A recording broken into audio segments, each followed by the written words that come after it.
கட்டி, வீடு மாளிகை கெட்டி, மில்லு தொழிற்சாலைகளை கெட்டி, பூமியை அசிங்கம் பண்ணி அகம்பாதம் பண்ணி விவசாயத்தை அழித்து 5 வருஷ ஆண்டு காலமாக கணக்கை கொடுத்த கணக்கில் எடுக்காத அளவுக்கு நீதிமன்றம்னா என்னன்னு தெரியாத அளவுக்கு நீதிமன்ற கோர்ட்லேயும் அது ஒரு விளையாட்டு. அதுதான் நீதிபதி ஜட்ஜி கோட்டார் வீட்டில் இருந்தே கைலாசத்தில் கடவுள் கணக்கு போடுதாரு, பார்த்துக்கோ அப்படின்ட்டார். என்ன கணக்கு?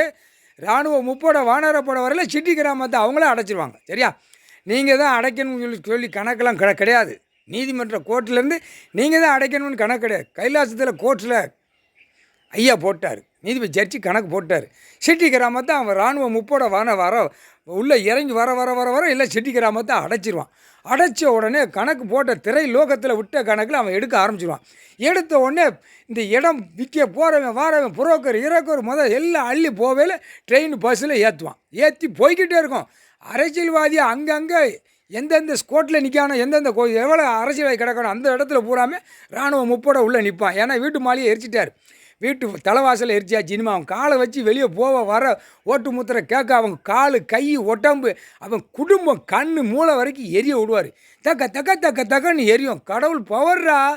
நீ ஒரு பேப்பரை அடிச்சு விட்டு பூமியை பாழாக்கணும் ரெடியாக நிற்க பிச்சு பிதுக்கி எடுத்து போடுவார். சாணி வெளியே வந்து போடுவான். ஒழுங்கா போ, முக்கால்